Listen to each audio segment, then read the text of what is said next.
One thing I am not short on is any NVMe enclosures. Now, these can hold pretty much any length NVMe, but the traditional NVMe that I usually put in them is the 2280s.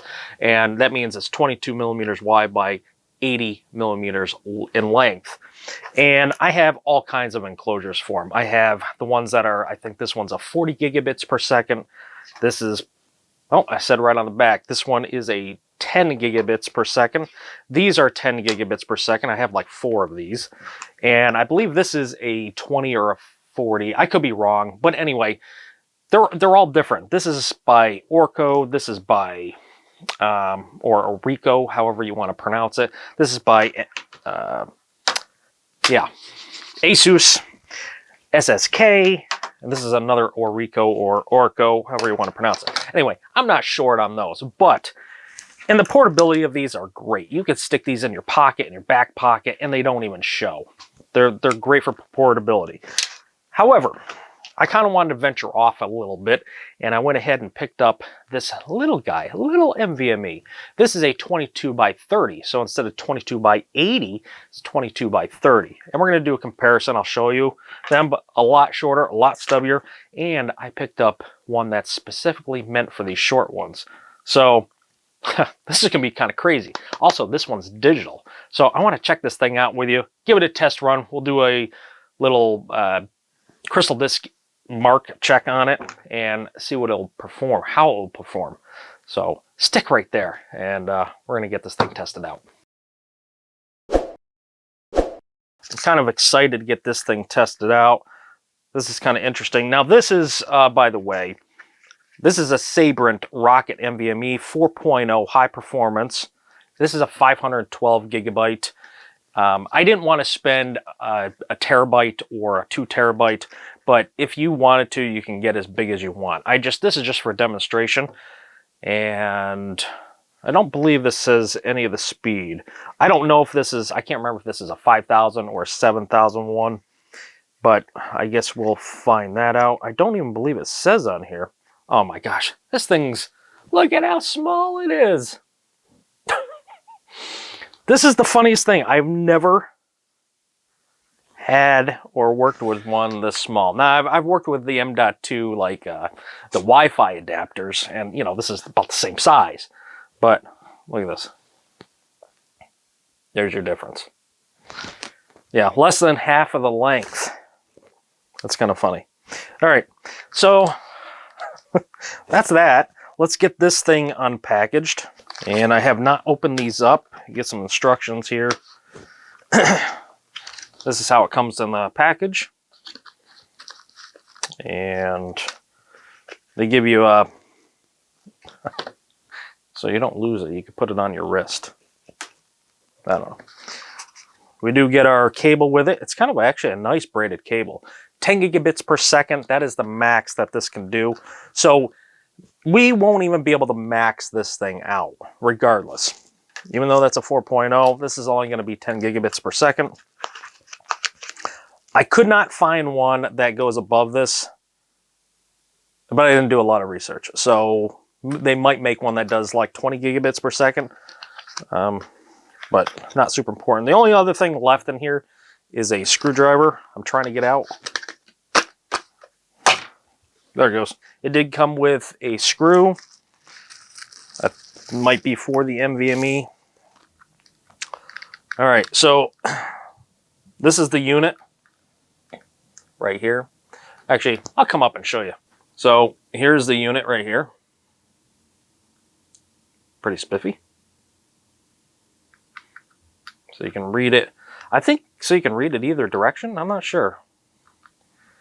We have our USB Type-C, and you can see right on it, it does say 10 gigabits per second right there. We do have, oh, that's where the lanyard goes.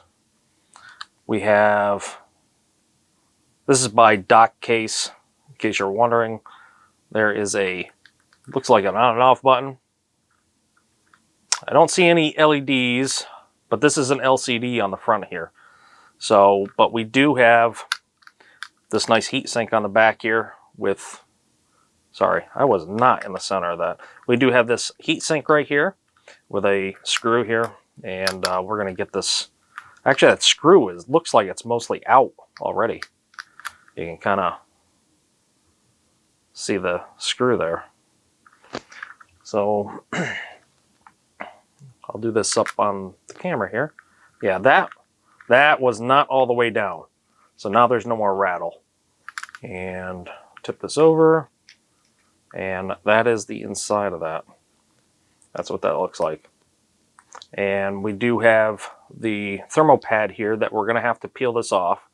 There's probably a little sticky on it. I say there is. I'm not sure if I peeled up the wrong part or not. Look at this. It's like... That's kind of weird. And bizarre. Was I not supposed to pull that up? That doesn't look right. Oh boy. Yep. See, I did not even see this. It does say do not... Let's see if I can get this. Let's see. Yeah, do not tear off. So I was not supposed to tear that off. That is my bad. Do not do that. But we're going to continue on, and lesson learned. Oh well, what are you going to do? All right, this is pretty straightforward. It does have a screw in here, so it comes apparently with an extra screw for something. We can see this is the direction it goes in. And we're gonna put it right in like, whoops, I did not push it down yet. Come here. Oh, there we go. And we got our spring-loaded chicken there. We're gonna go ahead and put our screw back in. I can't really do this sideways because the screw will never stay in. So I'm gonna have to do it just like that. Maybe it'll focus on right there. These don't have to be critically tight, just snug. And now we're going to put our heatsink back on.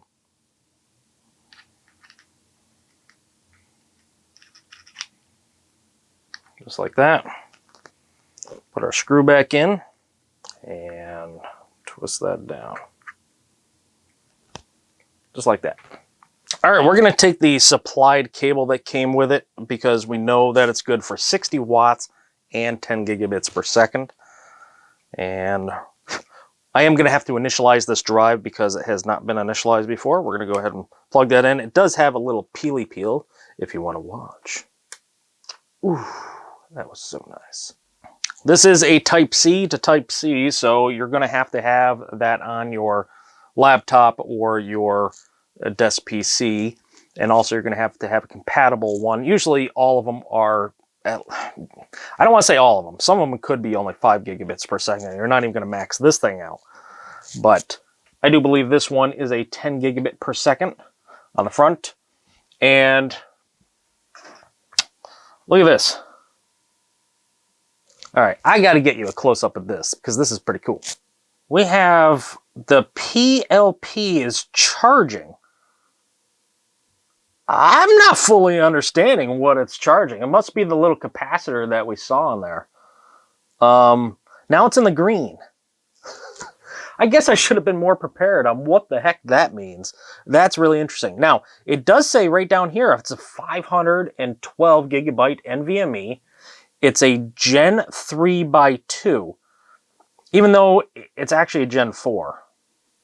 I believe this thing can only support, up to 10 gigabits. So I really don't fully understand that. We have the life is 100%. And right now, the bottom one, it's in purple. The colors are a little bit off because it's green, blue, green, and then purple. So, and the colors are a little bit lighter, I think, of what you're seeing, but I'm not positive. So anyway, the bottom is the megabytes. It's got transmit and receive. So right now it says 0 megabytes per second. USB 3.1 max at 10 gigabits per second. Okay, so now we're going to get to the screen here, and what I want to do is actually open up Device Manager and see if it's initialized. Technically, it shouldn't be. Oops, that was not what I wanted. Not Device Manager. I wanted Disk Management. Okay, so two things happened. One, we are going to be initializing here, as we can see, and the screen did change briefly. I don't know what it said, but I saw something change in there. So I'm going to hold it right here, and I know you're not going to be able to see it perfectly, but let's see if anything happens. We're going to go GPT, and look at that. It actually changed again. And then it's unallocated, so we're going to go new simple volume. Yes, yes. Assign a letter D, that's fine. I don't really care. NTFS, let's call this mini dock. Mini NVMe dock. That's just what I'm going to call it for right now. And then we're going to finish. All right. So that all worked out beautifully. Every time we access it, looks like we access it, it changes on here. I don't know why it keeps flipping back and forth between those screens, though. That's kind of annoying. But let's open up Crystal Disk Mark, I should say.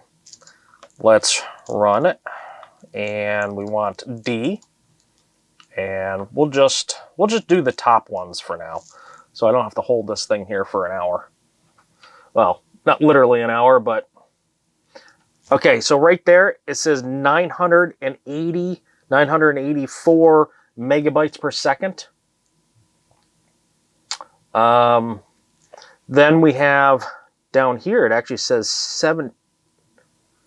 2,000 megabytes a second. Then we have 2,300. I don't know why. That's the read speed. It shouldn't. I don't know why it says it's over 2,000. But anyway, we have a read speed of what we are expecting at that 10 gigabits per second in the Crystal Disk Mark. That's exactly what I was expecting. I don't know what the other numbers mean below there, but they are advertising higher, which is really weird. Oh, that might be, well, that is a clock. So it looks like the very bottom one is data. The second one, I don't know, that's still a clock, but it just says megabytes. All right, so we succeeded on there. The Crystal Disk Mark, 1028 and 1009. I'm going to run the numbers again, and I just wanted to hold this here and show you exactly what was happening, what I saw, so you have an idea too. So let me just run that exact same test again, and you go ahead and watch that. This is getting a little warm to the touch, just an FYI. Not very hot or anything, just a little warm. And now we should be going over to our write test, because the other one is complete. Sorry, I was out of the camera, but you can see it all running right there. And it's just about finished.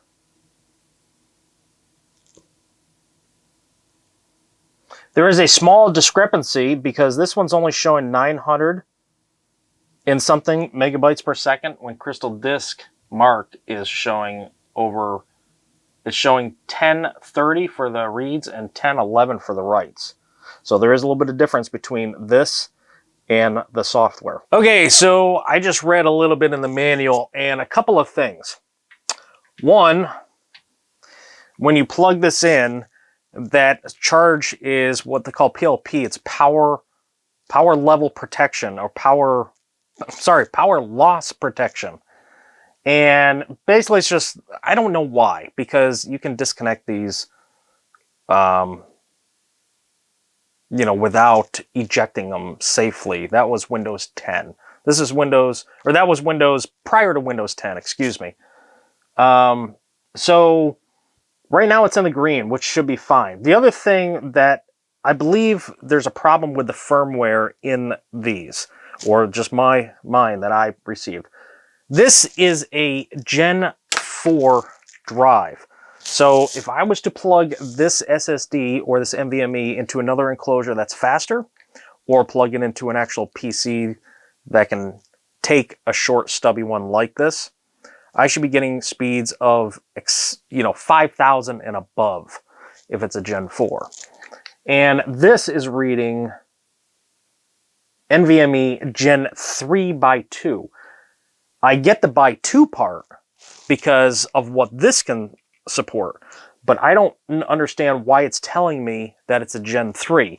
In the manual, it actually states that it's going to tell you what type of an NVMe it is and what model, or what, not what model, but what generation it is and what capacity it is, which it does state it's a 512 gigabyte, but it's telling me it's a Gen 3 by 2.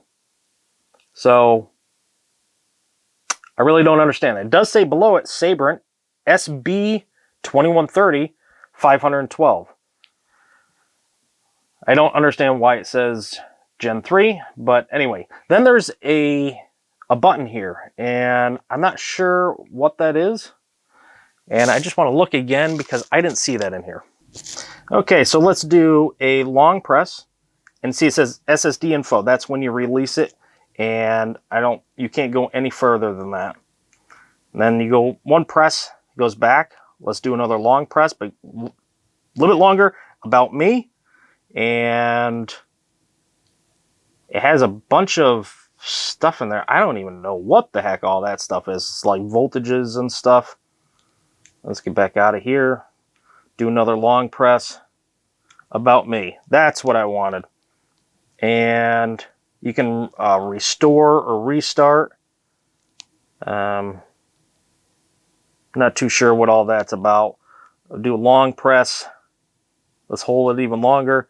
Oh, monitor. Oh, so waiting command. Press button for a restart. And that says restarting. So there's actually a bunch of info options in here. So we'll do a long press, SSD info, about me, then monitor. So these are all monitor, system monitor. How many volts are coming into it? It's 4.91 volts. Let's get out of here. Do a long press, SSD info, about me, monitor, and then config.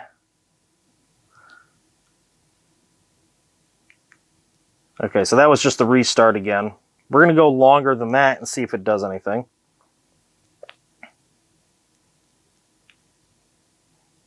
SSD info, about me, monitor, config, and that's it. So that's all you get with us. All right, so what do I think about this? Well, the only issue that I can think about this is the firmware of this actual NVMe enclosure is prior to Gen 4 NVMEs, and that's why it's only saying Gen 3. But that's the only issue I can come up with. Other than that, it's kind of cool that it's got a display. Is it necessary? Not really. But the only thing that it does benefit you is you can tell if it's reading or writing while it's on there. Now, normally with any enclosure like this one, it's got an LED on it. This one, it's got an LED on it right there. This one has got this whole thing right here lights up. This one, there is a marker right here that does flash when it's reading and writing. So, you know, with this, I think it's kind of cool. And it doesn't really cost that much more, but this is a lot more pricey. So, for instance, this one is about, I think, between 10 and 20 bucks. And I believe this one was right around $30, $35, if I'm not mistaken. So, you know, it's kind of cool for what it is.